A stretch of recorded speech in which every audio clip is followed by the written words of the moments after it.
It's let's just see it. I'm taking a break to read.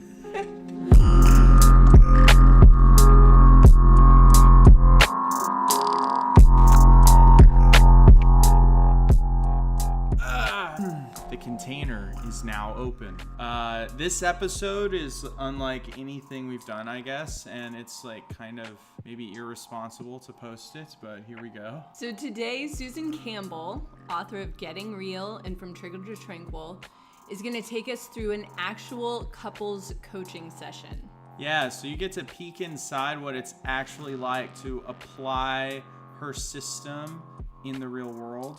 It shows why romantic partners triggering each other is such a powerful place for healing and personal growth, as long as we know how to take care of ourselves and each other in those hard moments. And that's what we're going to learn about today. Check out our interview with Susan Campbell on episode 24. To learn more about her work, go to susancampbell.com. And now, here's a real-life couple coaching session with Susan Campbell.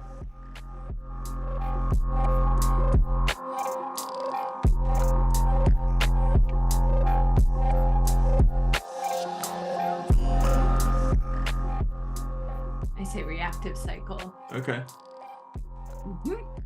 Cool. I'm so excited to have the Susan Campbell live on air. Not live to tape. Live to tape. Live with only a little bit of editing. Yeah, walk us through one of the key practices that you've developed for understanding ourselves in relationship.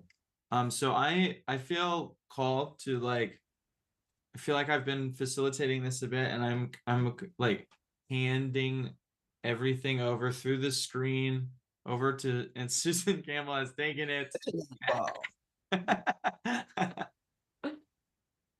Whoa. Okay. So I'm going to guide you through what I call the trigger signature exercise. And the purpose of this is to learn to notice some of the early warning signs that say, whoa, I'm starting to get triggered, so that you can pause sooner. So I want you to think of a time when you were triggered. Each of you, you'll each have a separate turn here. It doesn't have to be the same triggering event. Unless you want to, unless it might be useful for you to name one, but I'm actually ambivalent about that, because then we might get into reworking that particular trigger. I don't want to do trigger work with you right now. I just want to do it a little bit more on observing a pattern level. I think that's a little better for something the audience could actually implement in their own life. Okay, so I made my decision. I was ambivalent. Just you each think of a time when you were triggered, maybe not the hugest trigger, but kind of a typical trigger reaction. Together, or just a trigger anytime trigger? Well, you were triggered with your partner. Definitely in the relationship. Yes. Okay. Those are the important triggers, the ones with your primary partner. So you're going to just breathe and calm yourself a little bit as we get ready to receive a triggering memory.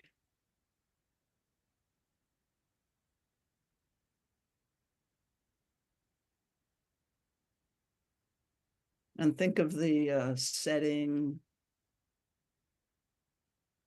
and just what the other person did or said that stimulated the reaction you had.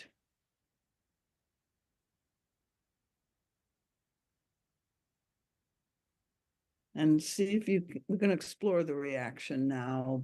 What did you notice first? Let's just ask you to look at, was it a story? That person isn't listening. They never listen.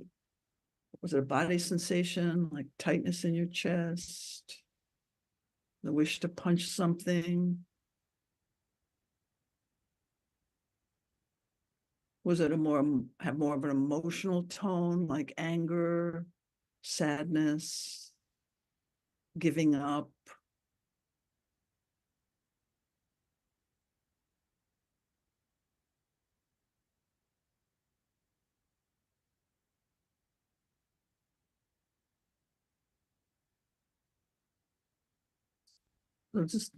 I'll go back over those.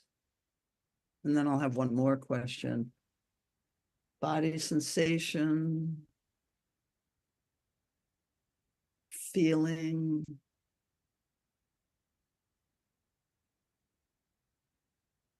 story, like what you made up that it meant about you.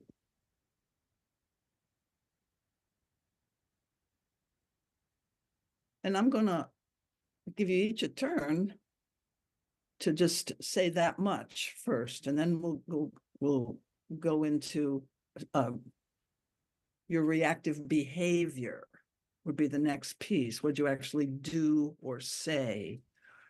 But well, in retrospect, you can probably identify a body sensation and a feeling and a story, but based on what you said earlier, Cy, in our earlier interview, you said I think you said sometimes you've already reacted before you know that you're triggered. But now in retrospect, I'm imagining you can see some of these things that I've asked you to recall. Can you both get an awareness of the body sensations and the feelings and that sort of thing? Oh, definitely. Yeah. Both have that. So let's just each report and start with reminding your partner of what the incident was. Okay, so we're not going to go deeply into the incident, but I think it would help if your partner knew what you were talking about. So why don't you each take a turn and like speak to your partner.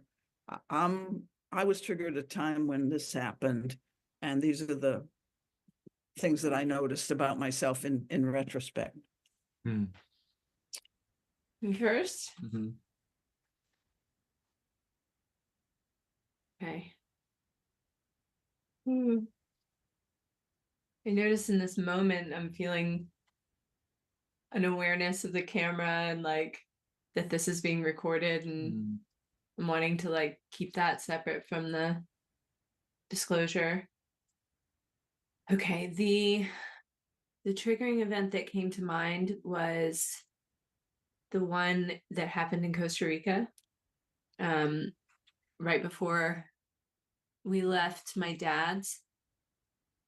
And the sensation that I recall is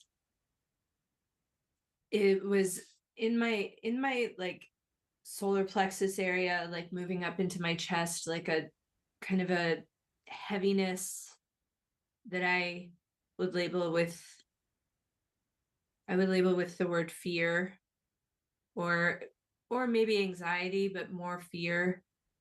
And the story I was telling myself is that we were on different pages about where we were in our relationship and our commitment to each other. Yeah.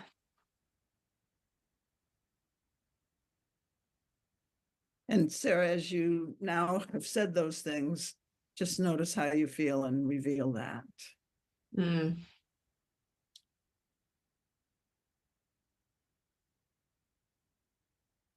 I feel myself,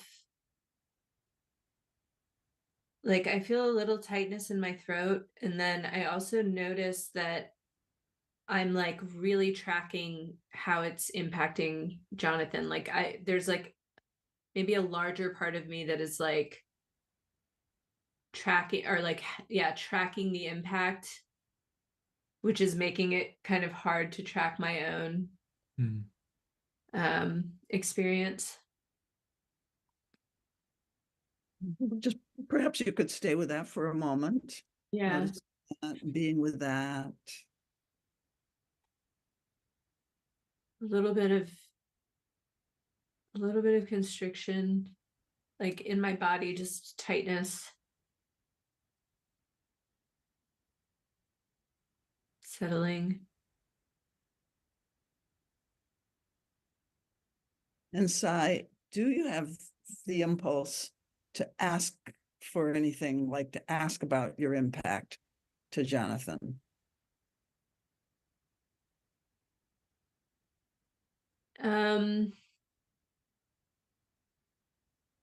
Yeah, I do. Are there any feelings associated with the idea of asking him for something? Just give you a chance to report that. I think, yeah, it's weird. I'm getting like a little, I'm like getting, I noticed that my thinking is fired up. It's like, do I have that impulse? What could that mean? What will be the consequences of me asking that question? Like I'm getting, and then I'm like, will he remember it as clearly as I do? Yeah, I'm trying to predict. Mm. But I also feel in this moment very settled in my body now. Yeah.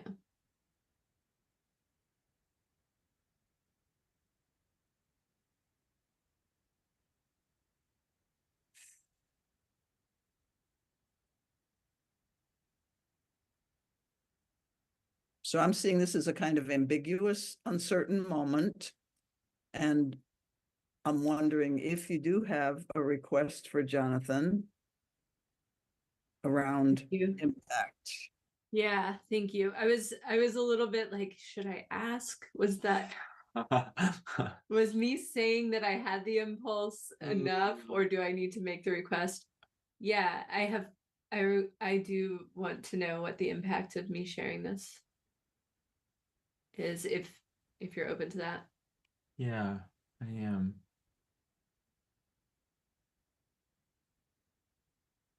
I think, yeah, I notice I feel a lot of care around that day in general, and those events. I have stories about like why that is, like because of the time that's passed or something, but I just feel like we both had very bad days together, like side by side, not together. Our days were not bad together, but they were side by side, congruent bad days. Yeah. And I'm like, I have kind of just thinking about, well, your disclosure kind of returned me to that. And so that's kind of where it put me, was just sort of remembering this sad time and feeling a little bit of mourning for those people, or like a little grief for them. And I think I'm also, that is happening over like some sort of background excitement for being in this process. Mm-hmm. And I'm not sure how much that is like, yeah, I have stories about the impact that's making. Thank you. Mm-hmm. Okay, let's get ready to switch to Jonathan sharing, but take a couple more breaths just to kind of get completion on what was just shared. And then when you're ready, Jonathan, I'm going to ask you to share the incident and the body sensations, feelings, and story. Okay. So I'm thinking back to a somewhat recent event. I had just gotten back from spending time with a mutual friend. The two of us were working on establishing a dyad practice as two friends, me and him. And I was, yeah, I was just talking about that to you. I had come back and you became, well, I don't know if you revealed upset that you were experiencing. Um, yeah, so the physical sensation that gripped me was sort of like, I almost think of it as this like internal yank that happens. It's like a cranky thing. It's like I get yanked into like this, like, it's like the desire to stomp your foot or something, you know? It's that feeling inside, like, um, that was my physical sensation. I had this kind of wave. It's almost like of frustration, like, yeah. I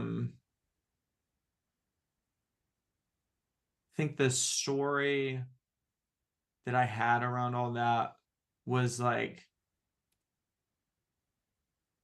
something about like, I can never get it right. It'll always, like, oh, she's mad again, or like she's upset again, not mad. And now I have to do something to, yeah, like now something's being demanded of me. Like I have to come to the rescue over this. And yeah.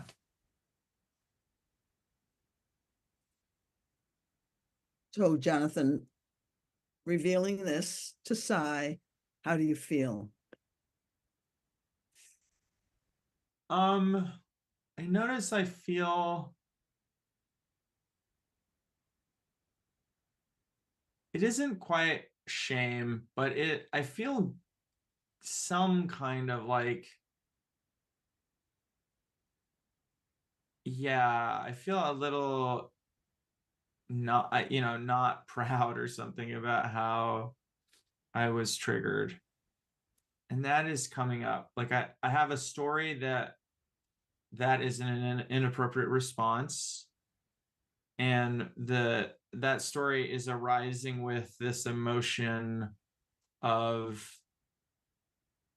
and shame is like too strong of a word, but it's like embarrassment. That's what it is. I feel embarrassed.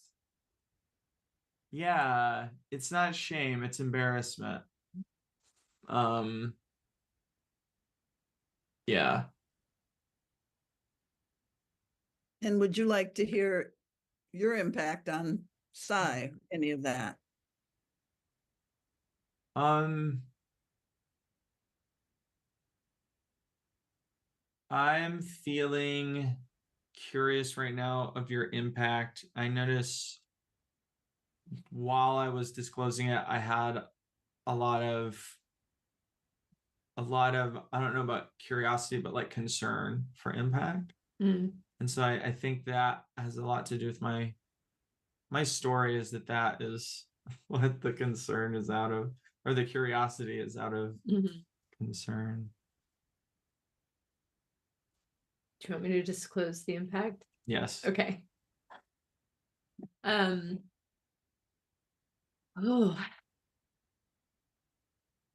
there's like, I'm finding myself in like a slight state of like some kind of like tightness or activation that feels like sort of just maybe leftover from that day.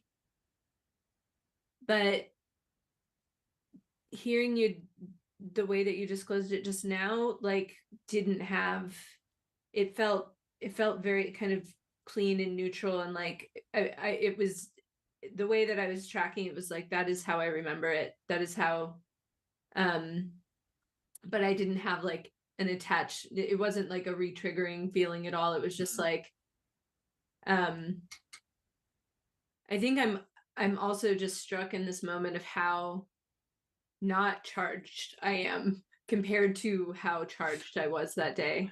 Like the intensity of emotion versus hearing it again, and then checking in and being like, am I having that same reaction? And I'm not. Yeah. And then I'm also, yeah, I like, yeah, I just feel like really grateful. Mm. That feels very true. Yeah. Yeah. Oh.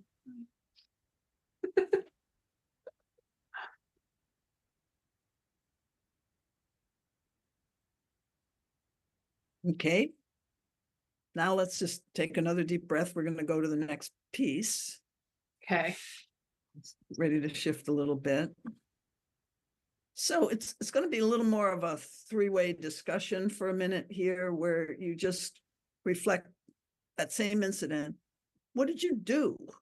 And so you can talk about what you did, or maybe you didn't do anything visible and so forth, but anything else you want to say about it. So you're just reporting it, and we may dialogue a little bit about it, but basically, what did you do in that instance? So maybe you go first. Mm-hmm. What I did in the instance was I left the room, and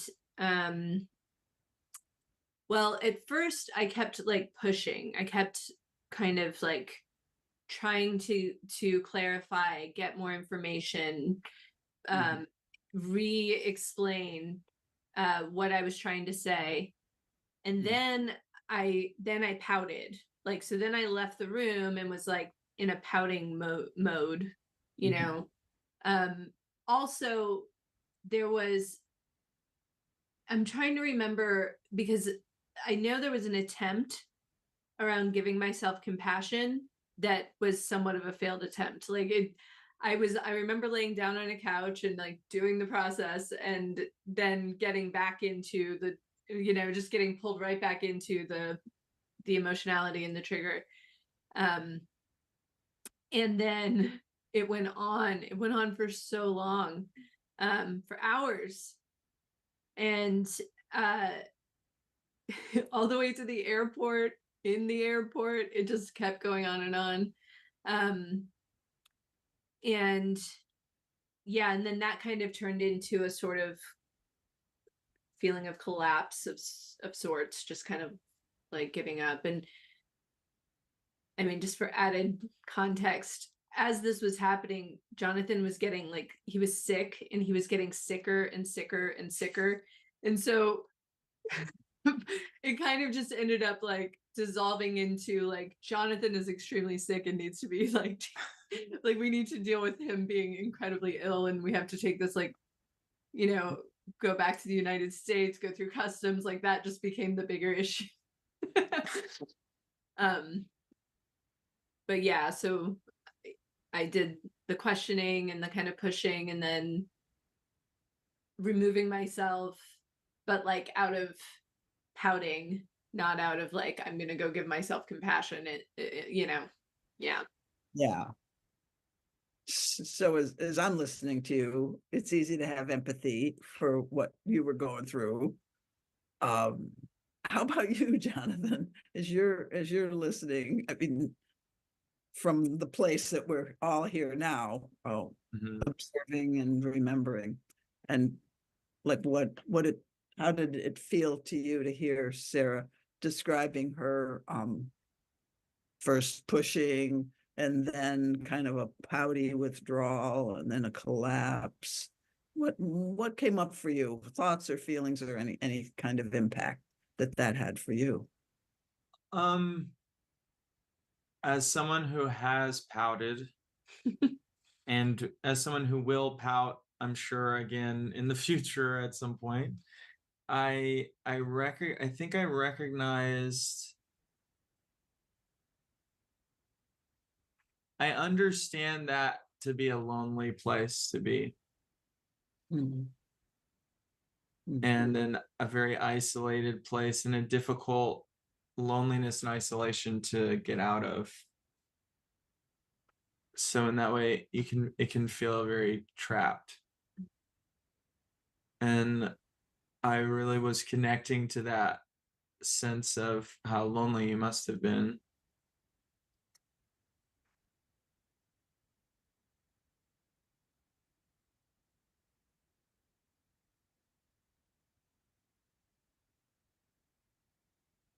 Anything you want to say, Sarah? I mean, Sai, in terms of Yeah, hearing that, I hearing really, that, I feel that type of thing. yeah, it's funny that sentence stem was revolving in my mind, and I was like, it's been silent a really long time. Hearing that, I feel like so deeply understood. Yeah, I mean, in a way that is surprising, because this was so many months ago, um and yeah, it's like, oh, like it just feels so, I have this sense of like, it feels so nice that there's, like, we're able to have this conversation, and it feels so clear and clean, and then to have you understand like what that might have been like for me is like just this deep sense of goodness. I don't know. Yeah, like warmth. Yeah.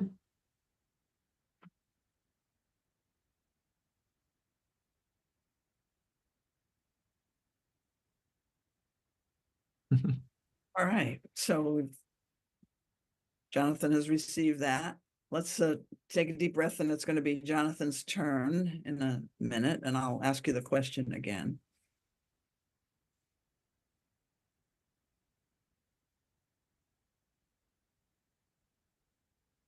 So, Jonathan, in that incident that you described about size upset, what did you do? What was your, we call it the reactive behavior? um Regarding, yeah, this incident.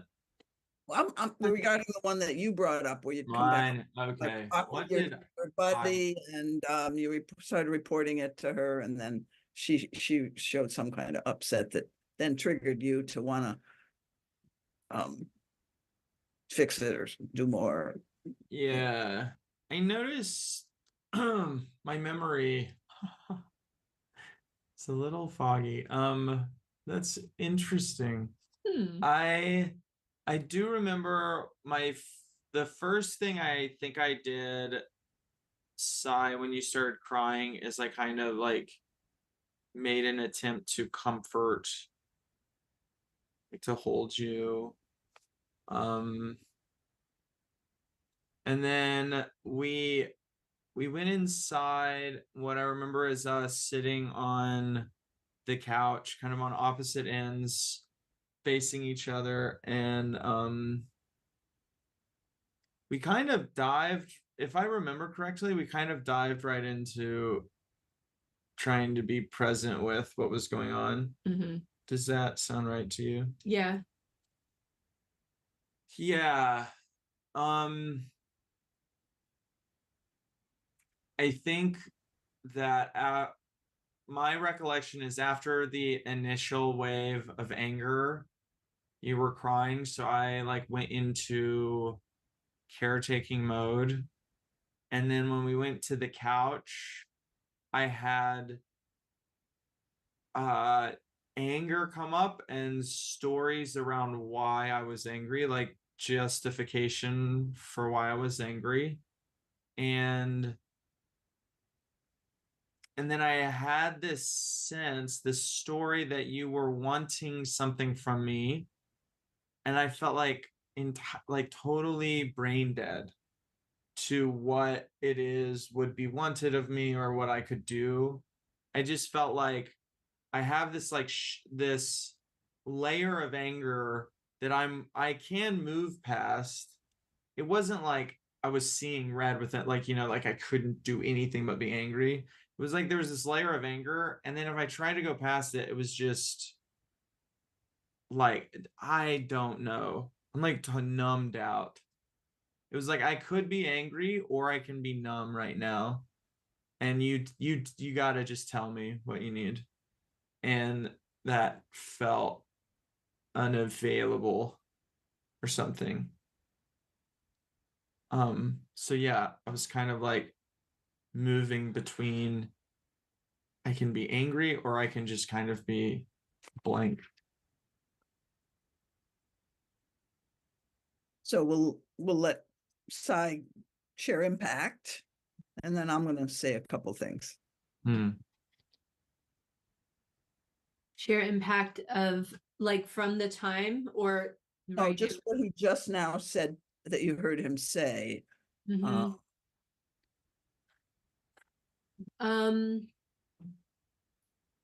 Yeah, I think the impact is that it's in as I'm listening to you, I'm like really seeing what it was like for you.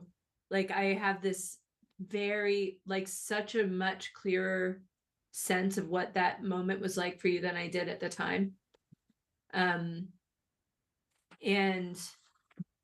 yeah, I feel like that this is like data and information that is extremely valuable to have. So I feel very glad to have that information. Yeah. Yeah, I was as I was like listening to him, I'm like, he's stating it so clearly, like that is so like what it must be like to be in that state. And I can relate to it's like to be in that state, like angry and confused or numb or yeah.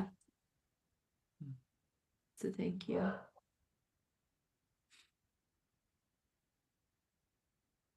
So in one sense, we could say we've done the exercise, but I want to add another piece on here, not for you guys to do, but just to reflect on. But basically, you reflected on a specific incident, and it's good to do this exercise with several different incidents and see if there's a pattern. See if that story, Cy, of gee, I'm afraid we're on different pages with regard to, how we hold this relationship, level of commitment and so forth. Oh, is that a familiar theme with all of them? And then your way of taking care of that feeling, thought, story was what's your reactive behavior. So your reactive behavior is some way of, we could see it as some way of not of managing the pain, getting away from the pain. Just that, so our normal patterns of doing that, and getting more. You said one of yours, Cy, is trying to clarify, pushing, getting more information. How very common that one is, right? As I was saying the words, I was like, I'm pretty sure these are like written in Susan Campbell's book, like almost perfectly. Yeah. I know, they're so classic, really. Classic. So you are kind of normal with regard to this stage of evolution with human couples. Yes. such a theme. And then if we look at Jonathan, your reactive behavior, one of the things that I'm interpreting on that is, giving comfort sounds like the right thing to do, but the pattern of I got to do the right thing, kind of, isn't there? You revealed something about I can fear that I can't get it right, and also that wanting to do something to have her be not upset so you can feel good again or something. You know what I mean? So we're just reflecting on what are we trying to protect ourselves from? What's the core fear? And so that's a little beyond the trigger signature exercise, but to take a look here at what core fear, these are just words that they don't do justice, but it helps to have labels and words, because then you can use those in your repair, like, because that's the need or the fear that you need to be reassured that that's not really true. Like, I need to feel like I'm a priority to you, or I need to feel like I'm important, or I need to feel that I am enough, that what I offer is received and accepted. So those would be my version of the core needs that would come out. And what would you say the core fears might be? I can give you some vocabulary, like fear of not being good enough, not fear of abandonment, rejection, being invisible. That's what I mean by fear. Can you name what you think the fear might be in your own case? I've done, I mean, I'm like wanting to make sure here because I've done a lot of work around core fears, and so I have like knowledge that I have a very strong fear of abandonment, and that leads to a desire to control. Um, and so I don't know, it's like that seems like the easy answer. I think in this case, yeah, it was especially given the circumstances and the context. Like I was at my dad's house, for the first time in many years, seeing him, and like that whole thing was there. And so, yeah, fear of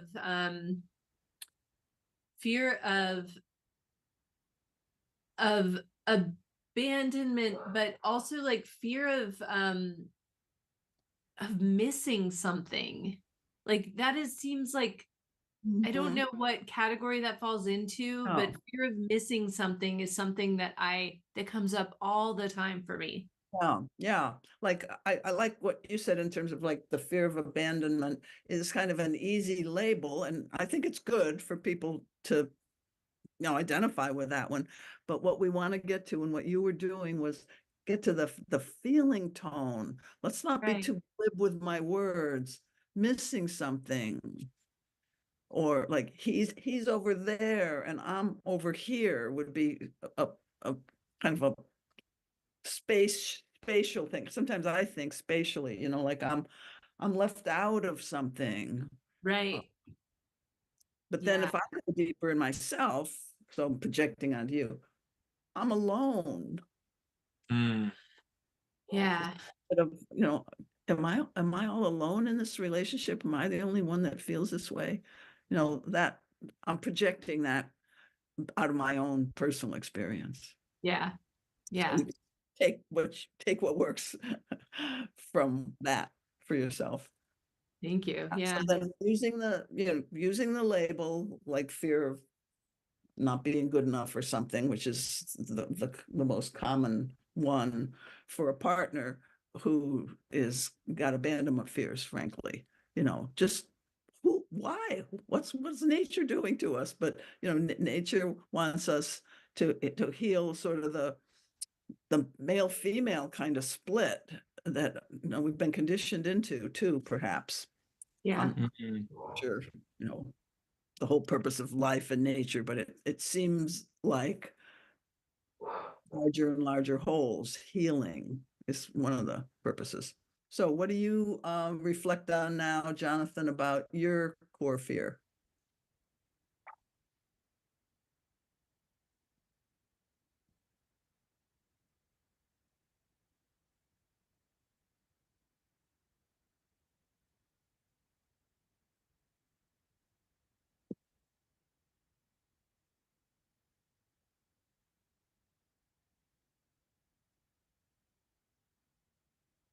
Yeah, I notice I'm having difficulty where I'm walking up to my anger,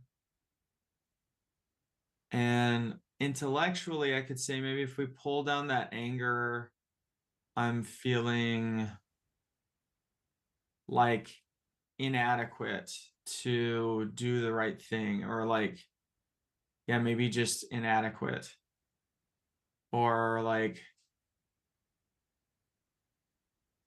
exhausted.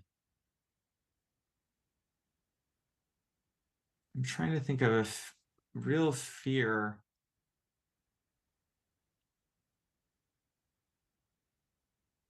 I notice I have stories coming up too about what difficulty finding the fear like it means there's probably a lot. The fear here is probably there's a lot of work to be done.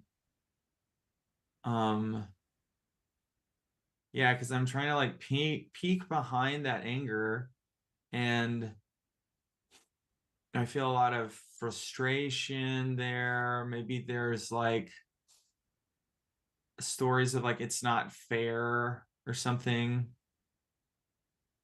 Yeah, I feel like I could use some help Yeah, discovering. something's coming to me actually, and I don't know if this is uh true for you, but tell me. No matter what, I'm afraid that no matter what I do, I can't really affect the outcome. Mm. Hmm. Yeah, that resonates with me. Yeah, that there's just like here we are again. Mhm. Yeah. I notice I even have like a gender dynamic built in my mind of like a woman crying that I have to solve a problem for. There's like this, it like starts to zoom out to just this dynamic that exists in my life. Yeah, it like depersonalizes and becomes this like force of nature that I have to deal with or something. Yeah. Yeah. Well, I did see the sort of universal themes at this stage of human evolution. You two couples kind of represent, I mean, you two individuals as a couple representing certain themes like controlling emotions, oh, or managing, managing messiness, um, in the culture. I won't say more about that because that's a whole other Hmm. talk. A whole other podcast. Yeah. Yeah, theme, but your ability to kind of sense into what the frustration feels like, and you just found some words, and when you go into um just letting yourself sit with those sensations and feelings, and maybe I think that might be where we would close this off today, is each of you did get a sense of the experiential aspect of your core fear, and can we each hold that with some tenderness right Hmm. now? Like, yes, that is some motivational force in me, along with a whole lot of other motives, but this is something I need to own. It's part of me.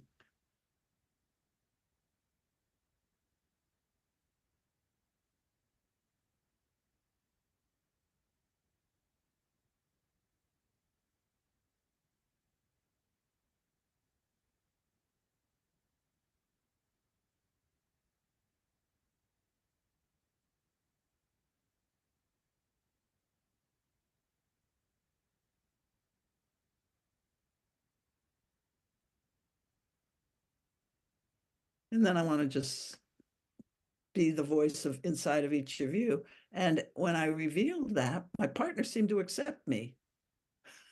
I felt connected to me, which is like no surprise for this audience. Yeah. That was what I think of that whole process. That's what really struck me was like it was like peering into Jonathan's world. Like I really had a, a like aha. Even though we hadn't yet located the core fear, it was like him just being able to describe it to me now was just so, and it just gave me such insight. Mm. Yeah. Yeah, I'm noticing there's like returning to say like the Costa Rica day where that's like 6 months ago. Uh and we can have more clarity about our triggers after like a break, like a 3 hours or 8 hours, but 6 months, it's like I can really approach that with nothing but compassion for you. And there's a way that coming back to these trigger events, not just to do some repair in the fallout, but really coming back when we feel really distant from it, I think gives me spaciousness to really understand you. Yeah. That's exciting. That's exciting. I'm excited too to work with you in a discovery process, and I learned something just now listening to what you each said. Yeah. Wow. So that's it, folks.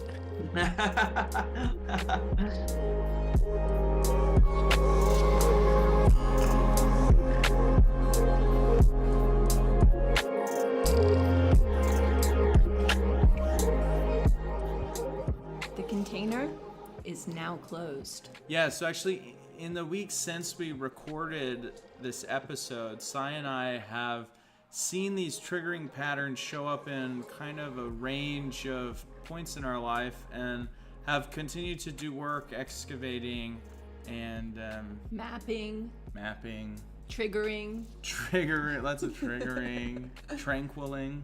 so much tranquiling. So it goes to show you that I think taking this stuff seriously and just doing the work with your romantic partner can just be so valuable on your path. So go to susancampbell.com to learn more. Sign up to the newsletter, book a coaching session with her. She even has free coaching sessions once a month that you can sign up for. To learn more about the relational arts, go to our website, www.thecontainerpod.com. That's right. There you can check out our knowledge base, learn yourself something.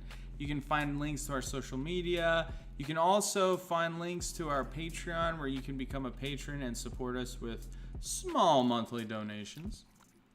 And we have a nice way of closing. Keep it namaste, folks.